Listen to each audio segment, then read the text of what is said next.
Thanks again for popping on today, Monday. Really appreciate you making the time. So for everyone listening and watching, they probably know who you are just based on your background. But the one thing I like to start with for people who aren't as familiar with our guests and just kind of like a warm intro for everyone, if you could maybe take everyone who's listening back to your early days as a young athlete, not even just with baseball and Tanny, obviously, but we host 16 sports on our platform and we help kids find coaches for a wider range of categories. So maybe if you could tell everyone your overall sports journey as a kid. I know you played multiple sports and kind of how that led you to become the, awesome athlete and person you are today. I have an older brother. I'll start off with that because I wouldn't be into sports if it wasn't for him. And so I always kind of follow what he did. Basketball was a big sport to us, him and my oldest cousin. So I would always be around them. We'd be playing, at the time it was NBA Live. That was like the big basketball game. So we played a lot of NBA Live, and I was always a fan of Tracy McGrady and Yao Ming together, and so There we go. they would always be, yeah, they would always be my go-to. And I did a lot of three-point contests. I never really played like 1v1, teams against them, just because I was just too young. But anything fun they would let me do. So I always play with Tracy McGrady in three-point contest, Yao Ming in the dunk contest, which is crazy. But they kind of started my spark for basketball and started my love for just being active. And I remember at my grandparents' house just climbing the tree in the front yard, just running around, just being out there, just being active, being a kid. There was just one summer, my brother let me play on his summer league team, and I was the youngest out there. I had this baggy jersey on. Um, yeah, it was crazy, but they allowed me to just play, allowed me to get my first basket, and then from then on, I just kind of just kept playing basketball, and basketball was my first love. I'd say around the age, I think I was 7. My other cousin, he played for the travel team at Marion Anderson Rec Center, which, not too far from Taney, and he was on that team. I went to his game, and we were playing in the outfield. I was with a bunch of his friends who lived on the block, so I knew, a bunch of his guys and just out there playing with them. And we were playing. It's a game called Manhunt. Great game. Yeah, we played Manhunt. But it wasn't tag. It was the football Manhunt. So it was still, Oh, everyone okay. for themselves, and it was tackle. So if you scored a touchdown, you had to throw it back to the group of people. Someone caught it, tackled. Yeah. So we were playing that, and I guess I scored, and I threw a spiral back to the team or to the group of kids, and that's when Coach Steve came up to me and gave me a sticky note. He's like, "Here, give this to your mom." She was very hesitant at first. She did not want to do it, but that kind of started my spark in playing multiple sports. So I started off playing. I think they had like a girls team going on there, Okay. and I did not go to the practice. Like my uncle was going to take me to the practice, and I just did not want to go. I was like, I don't want to go. I don't want to go. I think I was more so just nervous because like, oh my God, like I'm playing with all girls because I've never played with all girls. I've only played with the guys. And so I missed that practice, and then I ended up going to a different practice, which happened to be basketball practice. That was the very first practice I went to. Coach T was just like, "Oh yeah, you could just sit on the side, you can just watch, like you don't have to hop in it." And they were doing 3-man weave, and being so young, I think I was 7, yeah. Being so young and seeing them do all these crosses, like you would get confused, like you'd be like, "Oh, I'm not doing that," like definitely not hopping in, but. I was so into the sport that I decided to hop in and give it a chance. And that was my first practice. And from then on, he just was like, oh, we have baseball practice today. We have soccer practice this day. And so I just kept coming back just because I felt welcomed. I didn't feel like any type of, outcast being the only girl. All the guys were super, super nice, especially being 7 years old, like you would think boys would be mean to a girl, but they were super nice, super welcoming. I went to baseball practice, never played baseball a day of my life at the time. We were hitting off the tee, and I completely whiffed every single time. Like, I could not hit the ball off a stationary tee. But no one laughed at me, no one made fun. They just all gave me different corrections on how to fix it. And from then on, they just kind of became my family. They became my brothers. And my mom obviously let me do it. She watched the first basketball practice, and she was cool. But other than that, like it kind of that my brother, my cousin, and I would say NBA Live sparked my love for sports, and then being able to find, like you said, find that coach allows you to be yourself, allows you to be free, and brings out the best potential in you, brings out the best person in you. That kind of allowed me to take that next step into playing other sports. That's amazing. And early, awesome early journey too. Kind of like just getting in through video games, having an older brother. I think we've heard that a lot. Siblings really do make a difference because you can just like wrestle or kind of like get your active energy out Yeah. there. But you learn to love it if your older brother plays it. That one coach though. So it sounds like you said his name is Coach Steve. We've heard that a lot from different people who make it really high in sports. At some point they have, whether it's a generally like a I guess a local mentor or a coach who takes an interest in them, sees talent maybe where somebody else doesn't, and they help them get to that next level. So maybe if you just talk about him for a second and kind of like what he did for you, how he helped you early on, like even getting to those practices, and how him making you feel comfortable at those events and the kids welcoming you really kind of let you blossom as an athlete. Well, we kind of knew of him from the beginning because, like I said, my cousin played for the travel team. So he played for the team right above me, so the older team. And so I just got very fortunate and very blessed to be the same age as Coach Steve's son. Usually when the coach, his kid is on the team, people will say it's favoritism and all this other stuff. But Coach Steve he did not show any type of favoritism in any way. But he just, first practice, he stuck me. He's like, Scott, your partner. This is my son. He'll make sure you're good. All this, and the whole family is just a super, super nice family. Like super outgoing, making sure you feel welcome. And he kind of instilled that in us as at a young age. Like when we were younger, it was very strict. We had to wear black and white cleats, high socks. Like it was very strict. He taught us how to be good people. He'd always be like, "You win with class, you lose with class." Like none of that. Like getting all angry, making sure you control your emotions while you're on the court, on the field, whatever it is. I don't know what he saw in me, but he saw something that he wanted to help me out with. And so once I really started practicing with him and we started playing, it got to a point where he also helped me get into the private school that I went to from second grade all the way until I graduated high school. So he helped me out there. He also allowed me to stay with him throughout the week to get to school because his son went to the same school. Scott, who's his son, is like my best friend. Like we grew up. That's literally like my brother. Like people in school would literally think that was my brother because they even say we look alike, which is crazy. But That's awesome. he literally helped me with almost anything you could imagine. We always talked about what do I want to do in the future. I remember one talk in the car. He was like, "Do you know what you want to major in college?" We talked about that. We talked about. He helped me even get into playing softball into college because I decided to play so last minute. And recruiting for college sports is very tricky. It's very tough. Yep. It's a lot. You can't do it yourself. And so we literally sat there. He wrote out an email for me that I could send to coaches. We did our research on different schools and different coaches. He was the one that told me like, "Hey, you're not going to go to a school for a coach. You're going to go to the school for a school." And so we looked at the school. He went on. He took me to one of the softball camps at Hampton. He took me to my official visit in Florida at Bethune-Cookman. We went up to Fordham for basketball. Like we went a ton of places. Dang.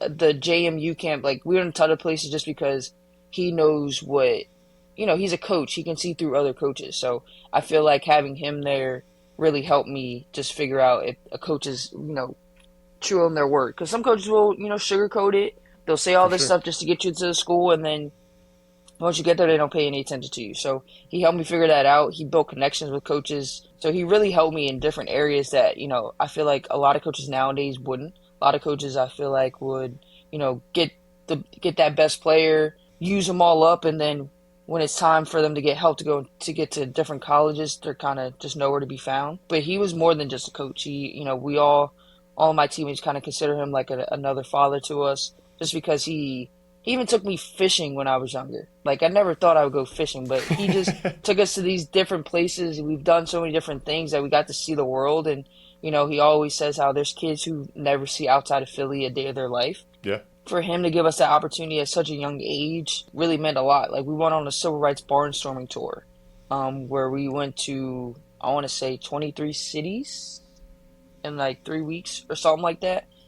Wow. And we literally sat for 6 months out of the year and just learned about the history and how, history of our country, slavery, civil rights, just everything. Like we literally went through a whole history lesson that you would go through during school. And we took a That's tour amazing. that summer and we learned about so much. And being that young and learning about the history, it actually helped me in school, which people don't realize. I was learning about the exact same thing in history class in eighth grade. So when it came to the final, I was perfectly fine. Like my teacher was like, she was like, your essays went into depth that we never talked about. Like, she's like, how do you know this? And I literally told her, she was like, oh my God, like that's so amazing. So he literally has That's helped awesome. in so many ways. And I know it's not just in my life, it's other people's lives. And we have this thing called homecoming at Marian Anderson. And it's when everyone that has ever played for a Monarch team comes back. And, everyone's just like a big family reunion. We get to watch the younger teams play.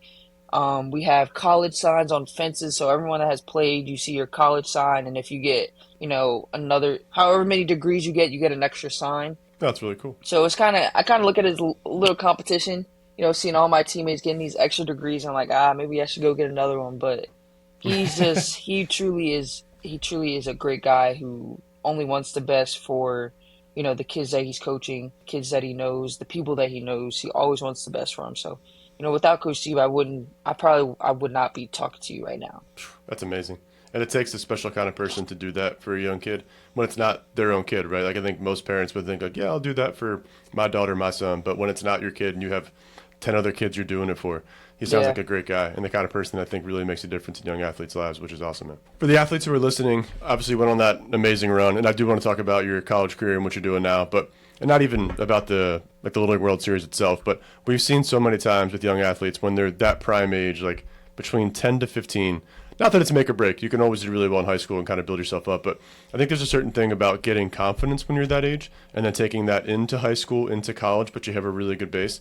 Maybe could you tell the audience about how being, a good athlete when you're young does play a part in helping you grow into a more confident athlete as you get older? Yeah. I feel like this is just an interview about Coach Steve, but I feel like he just kind of instilled that confidence in the entire team while we were younger. Whenever I would go out and pitch, and like right before the game started, and we were about to run out on the field, he'd always, stop me and be like, "Good luck, those strikes," and like that kind of gave you that confidence, and he'd be like, "Just trust your teammates." And so you also instill confidence in your teammates by putting trust in them and telling. I would always tell my teammates, hey, I'm just going, I'm not going to do too much. I'm just going to throw strikes. Like, I trust you guys. Having teammates where you could just look at them, y'all can just communicate by just looking at each other.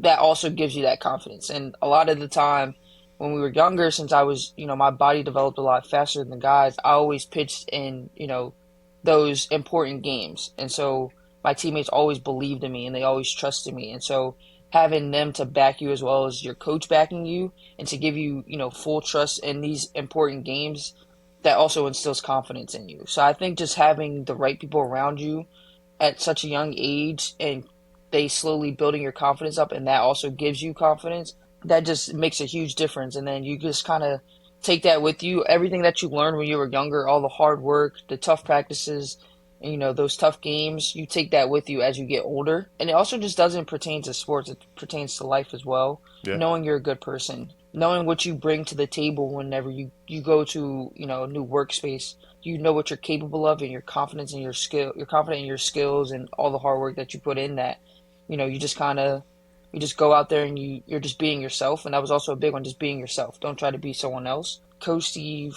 my teammates, my family, I feel like family's always, they're the ones that tell you you're the best player ever, even if you stuck it up that game. So that also gives you a boost of confidence too, knowing that you still have that support system behind you no matter how you play. It's just having that support system around you really gives you that kind of boost in confidence. And then kind of taking how, what you like in a team or what you like in a teammate and you become that teammate to someone else, that also helps someone else boost their confidence, but also gives you, that allows your teammates to trust you and that gives you confidence as well. So it's kind of like a I big like that. loop. Like you pour into other people are pouring into you, and that's going to help, not just your own confidence, not just your teammates' confidence, but the team confidence as a whole. I think you have an amazing perspective with that. A lot of people would have taken that answer and been like, "Yeah, I was a great athlete. Of course, I was going to keep getting better." But you put it back on your teammates and your friend. That's what the really, truly like best players do. They know it's not just them. No matter what sport it is, you can't do it alone. Even if it's like a single sport, like golf, tennis, volleyball, you have coaches, you have people in your network who have to help you Hmm. get to that point. So that's an awesome Yeah. answer. What about for young athletes listening who want to, just like you do, play in college and, be a, whatever it is, D1, D2, D3 athlete, maybe once you get there, and I love asking this one because I think we've gotten some different answers, but once you finally reach that next level, and if college is, say, like the pinnacle for you, I know you've gone, beyond that now, but when you get to college, what's it actually like being a student athlete in college nowadays? Whether you're, coming from a great sports background or if you have to grind to get there, like, is it kind of all it's cracked up to be? I'm sure it's not all sunshine and rainbows, but how was playing in college for you? Yeah, so going to college, it's not all sun and rainbows, but it also is what you make it. I would say to young athletes, the one thing that I struggled with at first, which I don't know how I was able to do it, but I hate getting up in the morning, let alone going to practice early in the morning. That's a real thing. But yeah, make sure before you get to school, do your workouts,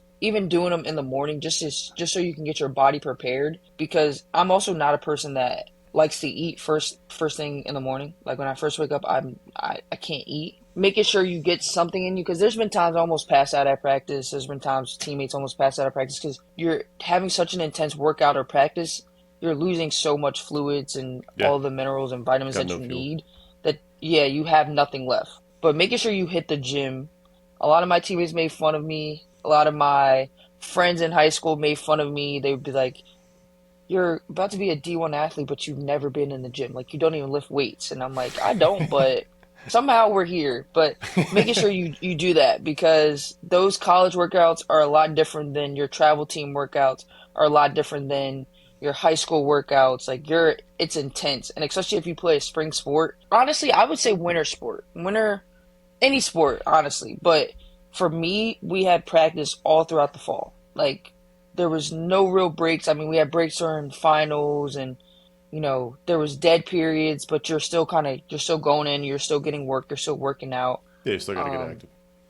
yeah, so making sure you get your body ready for, the mental and physical toll that the college sport's going to take on you.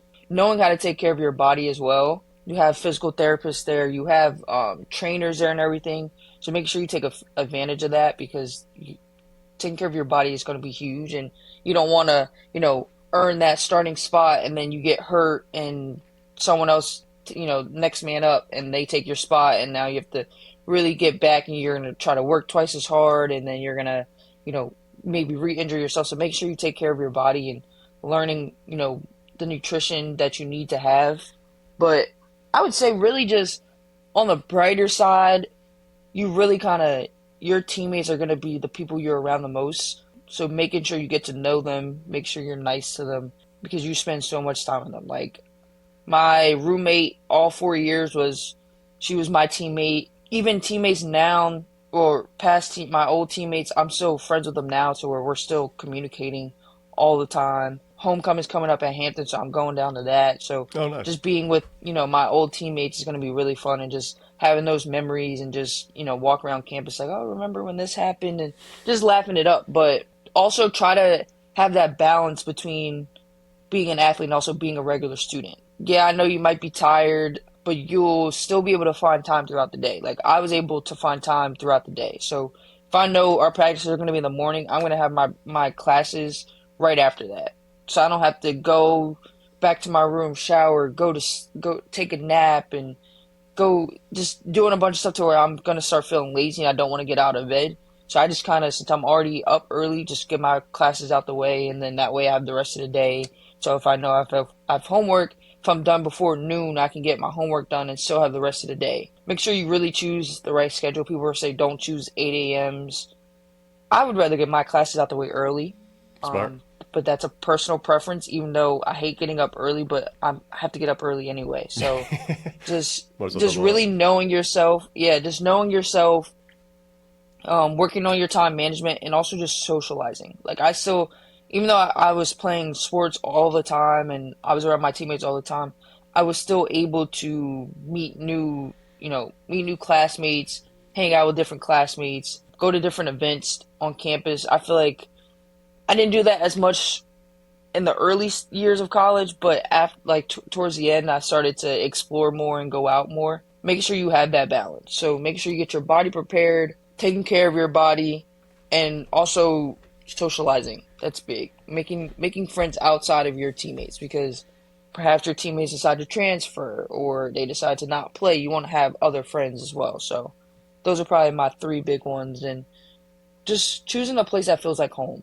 I feel like that's always, people kind of sleep on that aspect, but choosing a place that feels like home to where you feel comfortable. The first few weeks or so you're not gonna like it. You're gonna feel homesick.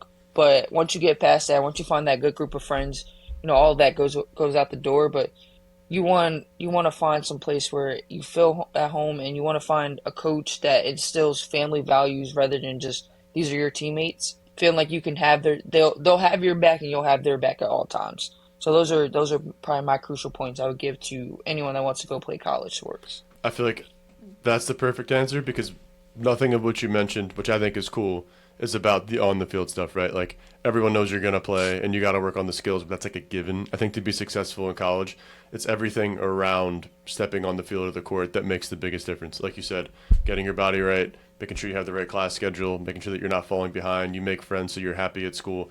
I don't think a lot of kids realize that when they're chasing that dream in middle school, high school. It's just like I'm a good athlete. I can hoop or I can play baseball. It's like I'll make my own success once I get there. But there's so much more to being a college athlete than just playing, which plays into how well you actually play. So I think that's a Yeah, really good and also perspective. like if you're not doing well on the field and everything else off the field isn't going well, you're not going to be happy at all. Yep. Like you have to have that type of balance. Like if I didn't do well, I know I was able to get off the field. My teammates and like my roommate, we would just look at each other and just start cracking up because we know like it's just a game. Especially Yep. in this sport, you're not going to be Otani at all times. Even Yeah. Otani isn't Otani at all times. He Even the struck playoffs out recently, he's 4 or 5 times against the yeah. Phillies in the first game. Like he's not going to be the best player every game. So you need to be able to find that balance off the field. So, if you're not doing well on the field, you got to rely on, things off the field. So I feel like a lot of people, like you said, a lot of people just focus on, you know, the aspect of playing, but you have to have the entire college experience for people to really understand how fun college could really be, even if you're an athlete. Yeah, and that's really smart. What about so life after college? I know you're. I saw the news recently. You're signed up to play in the women's pro league. What's life been like for you post playing at Hampton, and where do you see yourself going in the next couple of years? Yeah, so once I left Hampton, so I stopped playing there. My going into my senior year, that was I stopped playing.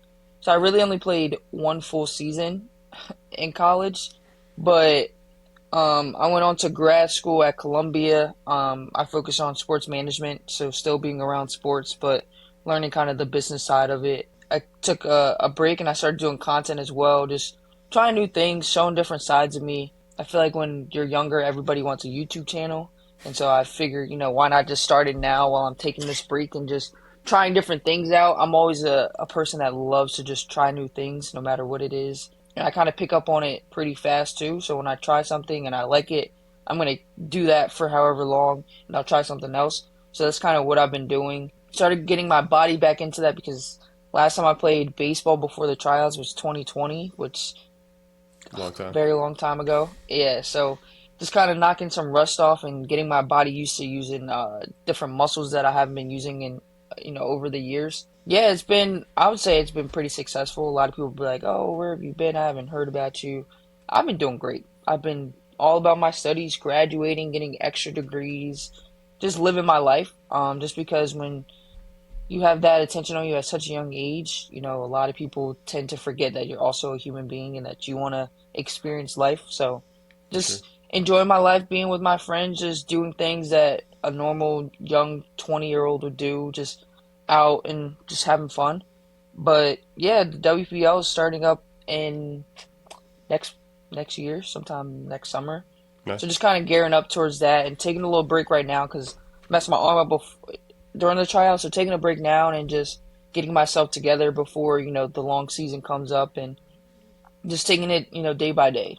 Where do you see the potential for that league going? I know it's the first year coming out, but you probably know more about the details and what you guys are planning to do in the future than anyone else. So what's the what's the expectation and kind of the excitement around the league? The expectations are high. The excitement is everyone's super excited and it's going to be very competitive, which I like. I feel like it's not going to be, some people might look at it like, oh, it's going to be just a lot of women who don't know how to play baseball. They might have some people that know how to play, but it's competition all around, so it's very exciting. I don't really know too many details. I'm kind of in the same boat as everyone else. Once the tryouts stopped, I kind of turned my mind off from everything. Just at the time, I knew it was going to get hectic, just because it's like, all right, after tryouts, what's next? Oh, the draft. What about the draft? What about the teams? What teams are going to be in it? How many teams are going to be in it? Where is it going to take place? All types of stuff. So I kind of just like turn my head off and just when I see the details on social media, I'm seeing it the first time everyone else is seeing it. But it should be really exciting. I feel like it could really go pretty far, and especially now with how social media is. A lot of the women were on the USA team, on the Canadian team, Japanese national team, all from everywhere. So I feel like when you have a league with so many different cultures together, you're able to learn and take in different fan bases from all over the world. So I think social media is going to play a huge part in this as well. And I think that's on the players to kind of get more people engaged. Yeah, So I think unconsciously it's good that I started the YouTube at the time that I did I was gonna say because then it's I'll perfect for it. yeah, then I'll be able to, push out maybe daily vlogs when the league actually starts, and that'll also kind of boost the league and also just kind of boost me as a person. I'm 10 years from 11 years from Little League now, so I'm a totally different, not totally different person, but I have different interests. Yeah, I'm doing different things in life, so that also helped me in that aspect too. But it should be a really fun and exciting league because, like I said, the competition is great. Everyone around, the league is great. It's being run by phenomenal people, so I'm very excited. I can't wait to watch and follow, honestly. And I gotta ask you, you brought it up before. Such a amazing talent. I think I probably have to say maybe best baseball player of all time. But watching Shohei Ohtani in these playoffs and what he did the other night, pitching 6 innings scoreless, hitting 3 bombs, like as someone who's played baseball and softball at a high level, just how hard is that to actually do? Maybe for people who don't truly understand like the game. Uh, it's you can't really put into words. Like one, a pitcher is not.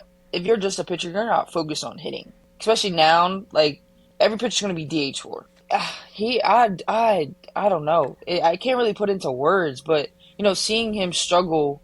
Because I went to both the games in Philly, seeing him basically struggle those games, it was tough to watch. But also hearing how he was laughing and saying how he was gonna make history by having the most strikeouts in a game, and just kind of like looking, you're like, he's not hard on himself, like what?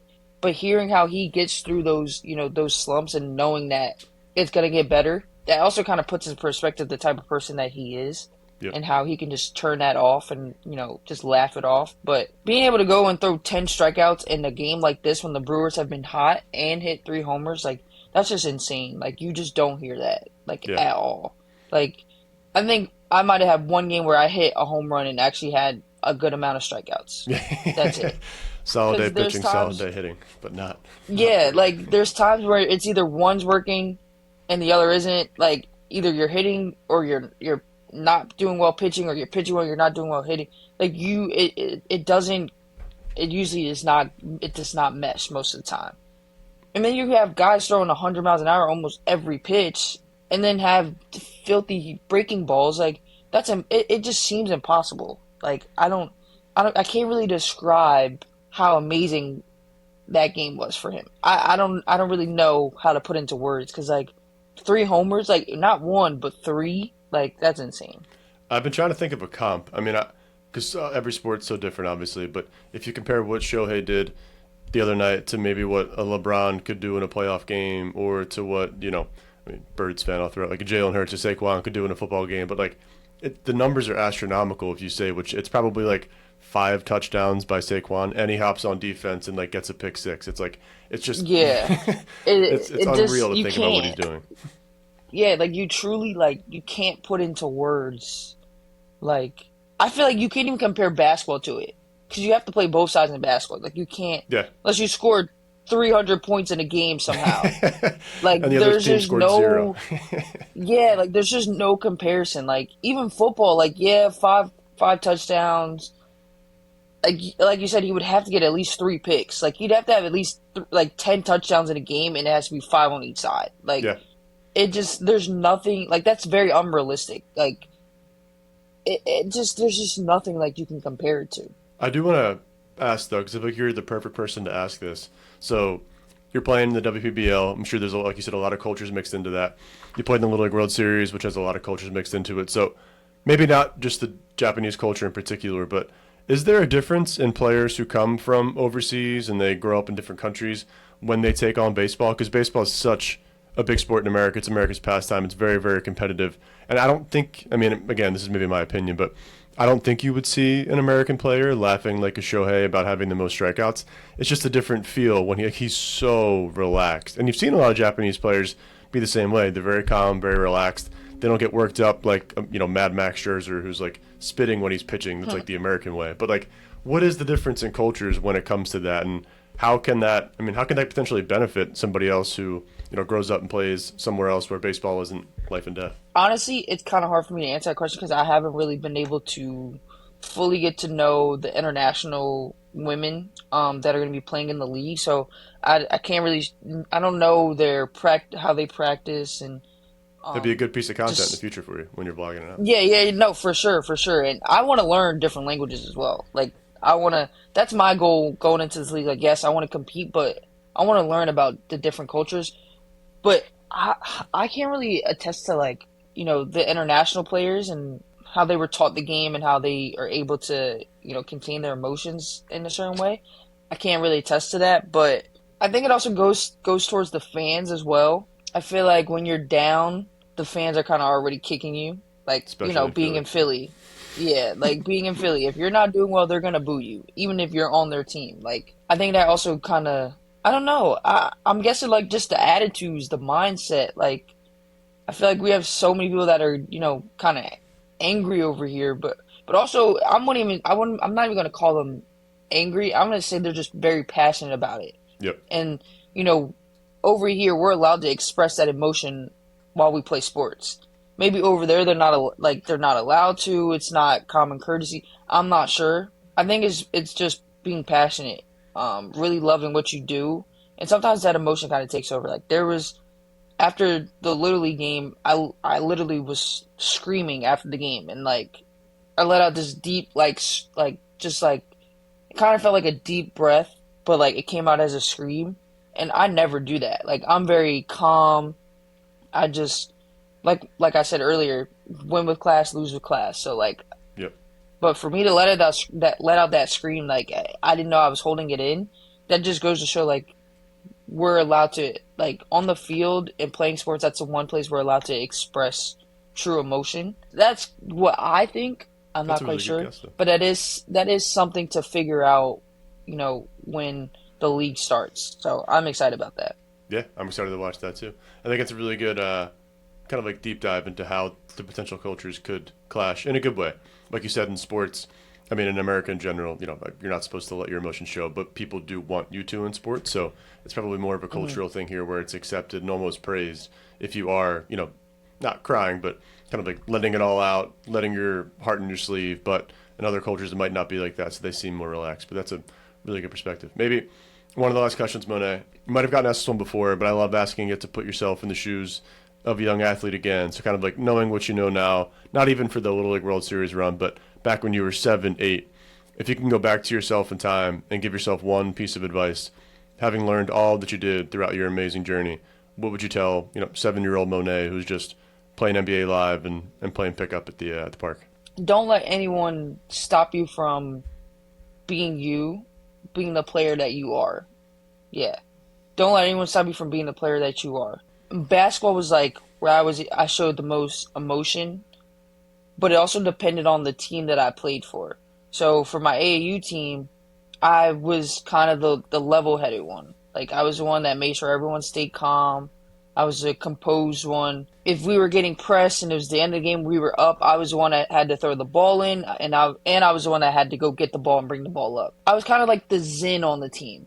Like if I was calm, everyone else was calm. Like I knew how to calm other people down. So that was me on my AAU team. But then when I played for the Monarchs, which is the travel team I played for all the guys, I was the one that I talked the most trash to other teams. I Yeah, crazy. I showed the most emotion. Maybe not the most, but I showed emotion. So that was kind of that role. But I also was able, I brought the ball up. I was like one of the best shooters on the team. So I had different roles on different teams. But I would say once you get older, don't let anyone stop you from being the player that you are, because there was a time where I did not want to play basketball at all because of one person. Looking back on it, I would never let someone stop me from doing something that I want to do, no matter That's who you are, because at the end of the day, it's my life and you're not living this life. So if you're going to tell me to do something that I'm not going to be happy about, that I'm not going to be happy, period, I'm not going to do it. I think that plays true at every level too. Whether it's middle school, high school, or Yeah, college, there's always going to be somebody who you're up against or a coach you don't like, but you have to kind of push through that somehow, some way to keep pursuing the yeah. sport you love. If you love that sport, don't let someone take that joy away, like at all, because that's a sport. Basketball was a sport, like I said, that was my first love. And so I thought I was going to college for that sport. And then once, that time period came, I'm like, yeah, it doesn't feel the same anymore. Even I could even see like during AU, like I stopped like really wanting to work out and like go to workouts. I stopped kind of wanting to go to practices, and it wasn't my AU coaches that did anything. Like they had nothing to do with it, but I just stopped wanting to get better at it, because you could stand up to someone, but sometimes what they say and how you felt in that moment can still come back to you, and like you just don't want to do it anymore. But knowing that now, and I would never let someone take that joy, take that happiness away from me. That's good perspective. And you only I think you can only really learn that as you get older. But if you can tell a young athlete when they're going through it, it could help somebody who hasn't heard that before, is going through what you went through, and wants to keep playing. So I love that message. Maybe the last question I got to ask. You've been through so many good experiences, having like played Little League World Series, college. Now you're going to play pro baseball. When it's all said and done, do you think you'll get into coaching and give back? Maybe whether it's through baseball or basketball, or do you see yourself being on the sidelines one day? I started coaching in 2020. I started coaching with Coach Steve for he started a girls team. It might have been 20. It was 2021. He started a girls team. So I started coaching with him. I wouldn't mind getting into coaching. Like I truly do like coaching, and I even helps my friends sometimes. Like they coach like middle school boys, and I think that's such a fun age to coach, because 100%. you can yell at them and they won't get upset. But then you can also go out there and play against them and show them, like, I don't know who you think you are, but you'll play kids that are my height, who are more athletic than me. But if you can't stop me, you definitely can't stop them. So like it's like the perfect age where you can talk trash to them as well. Yep. But I could definitely see myself, coaching. I'm always going to be around the sport. Even when I stopped playing baseball, I was still around the sport. I was a video editor for the Dodgers and MLB Network. Like I was doing so many different things still involved in baseball. But I could definitely see myself coaching. What sport that would be? Not sure. It's either basketball or baseball. I could definitely see it. It's challenging, but when you have like a great staff around you, it'll make things a little easier. So I could definitely see myself coaching on some level. That'd be really cool. I have two boys. One's 2.5, one's 10 months. But as they climb through the sports ranks, I would love to see you on some sidelines one day. Whether you're coaching middle school kids, high school, or college, it'd be fun to show up to a gym and be Yeah. like, "Monet's coaching against us. We got no shot today." So Yeah, no, I have a nephew who just turned 2, so I already was saying, I'm like, yeah, you got 2 years, and then we're starting sports early, like T-ball up just for it. because I'm not gonna, I'm not the type of like coach that Coach Steve never believed in running as a punishment. Like we did not run really, and so I feel like I would be that type of person, because I feel like when you run, like when you get forced to run, you just kind of get angry, and then your brain shuts off, and then you're still not gonna. That doesn't bring out the best player in you. I'm not the type of person that would also force anyone to play any sport if they don't Yeah, want to do it. But he's 2. Like I can kind of throw stuff in front of him and help him out here and there. But just showing him sports, because my both my brothers played sports as well, so he just kind of it's kind of in the family, so we'll just keep that up. And that'd be I really and I cool. kind of just yeah, I kind of just miss going out to different games and just sitting on the sideline. So I would like to just be a spectator at some games and help him out when I can once he gets older. But for now, all he cares about is Spider-Man. So we'll let him continue on thinking he could be Spider-Man.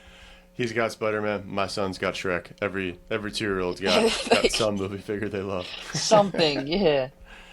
That's really cool, though. No, honestly, Monet, this has been super fun. I appreciate you making the time, sharing your background and what you're doing now. I can't wait to follow the WPBL and what you guys are doing there. And it sounds like a great league. So, wishing you nothing but the best. And yeah, when the league starts up, best of luck. Thank you. I appreciate it.